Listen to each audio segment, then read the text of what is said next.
Bonjour à toutes et à tous. Alors voilà déjà 3 semaines que vous vous entraînez avec la dernière progression de 5 habitudes. Les 3 gratitudes, l'observation de la gentillesse, l'exercice physique, la phrase décrivant un bon moment vécu et la pause assise quotidienne. Dans la session qui vient, nous allons mettre le projecteur sur le bénéfice le plus précieux que cette progression est capable de vous apporter, le bonheur. Oui, vous avez bien entendu, le bonheur. Dans la version anglaise de la formation, Mark et Davin nous montrent une courte vidéo d'un scientifique passionné de Harvard, Sean Aker. Son sujet spécifique de recherche est précisément le bonheur. Il nous explique que l'idée traditionnelle que notre société véhicule au sujet du bonheur est fausse. Cette idée traditionnelle est que le bonheur vient lorsqu'on a réussi quelque chose qui nous tient à cœur. L'emménagement dans la maison de ses rêves, un magnifique voyage ou la rencontre avec l'homme ou la femme de sa vie, etc.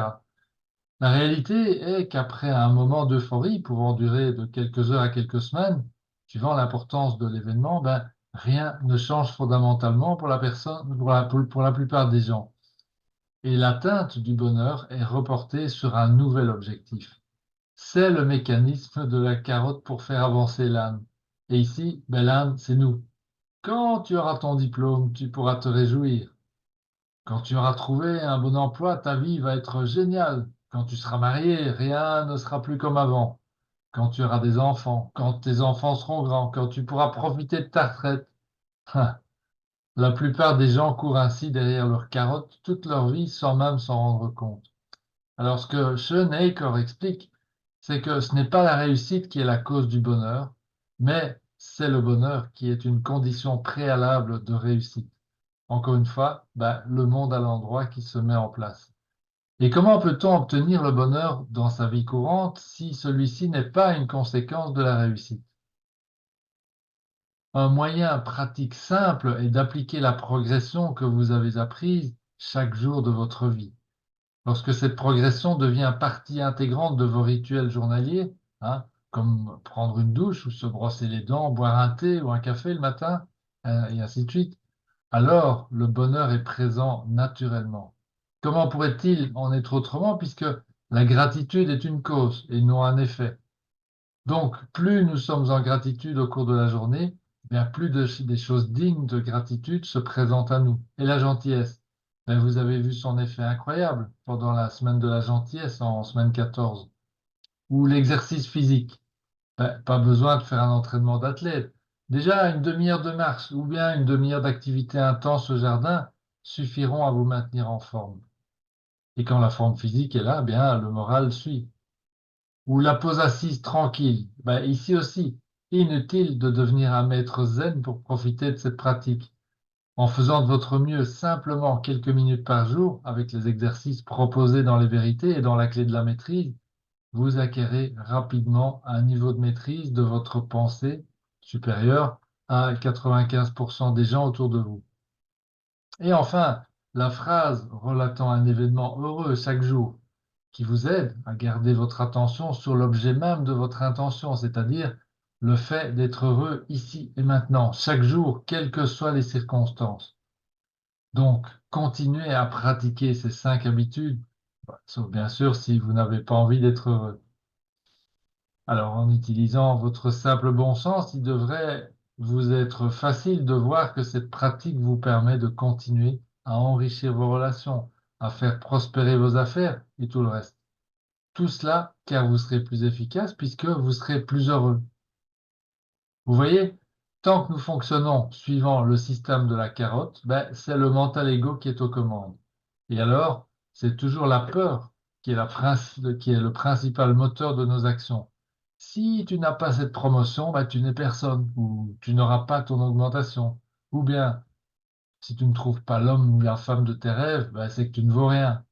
Si tu n'as pas les enfants que tu voudrais, c'est que tu ne les mérites pas, et ainsi de suite. Tout ça, vous l'avez compris maintenant, cela vient de la rivière des rêves.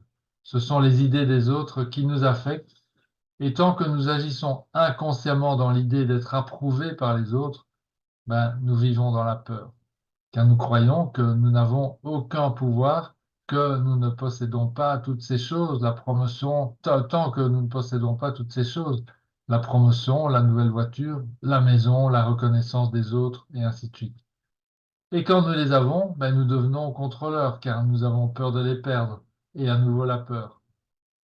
Mais sachez que ces choses ne sont pas le pouvoir, elles ne font pas votre pouvoir, elles ne sont que des symboles, la confirmation, la simple confirmation de votre pouvoir. Quel pouvoir?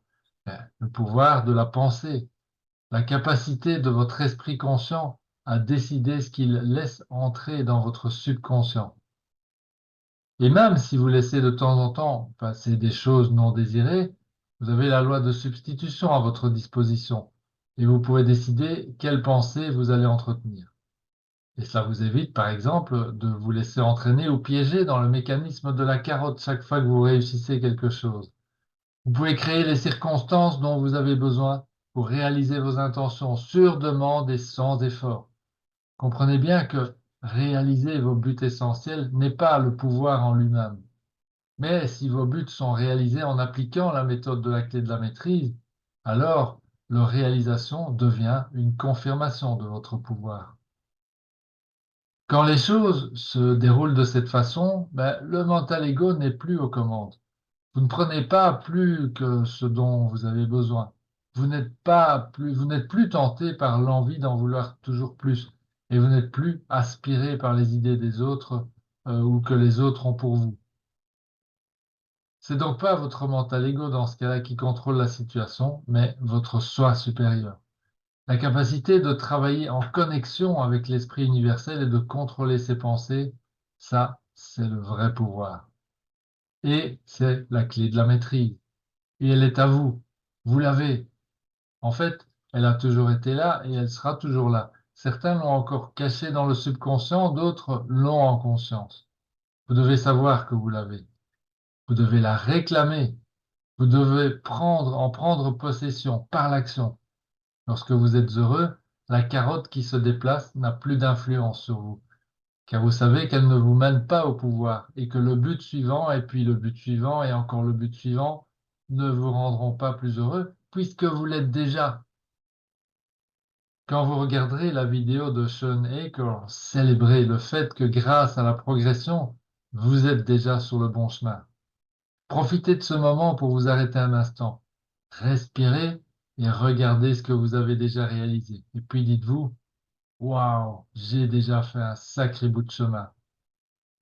Car voir ce que vous avez déjà accompli entre vos deux oreilles et dans votre cœur, ça permet de comprendre ce qu'est vraiment ce pouvoir.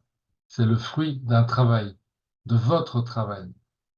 Vous avez fait des changements et parfois c'est le moment aussi de faire la fête et d'être heureux de ce que vous avez fait. Donc, voici la vidéo. Sentez-vous heureux, sachant que tout ce que vous avez fait répond à un plan précis qui a été validé et démontré. Un petit mot d'avertissement. Dans la vidéo, Sean Aker parle très très vite. Donc, après avoir activé les sous-titres en français, ben, pensez à mettre en pause lorsque les sous-titres défileront un peu trop rapidement. Donc, bonne vision de la vidéo de Sean Aker et je vous dis au revoir et à dimanche.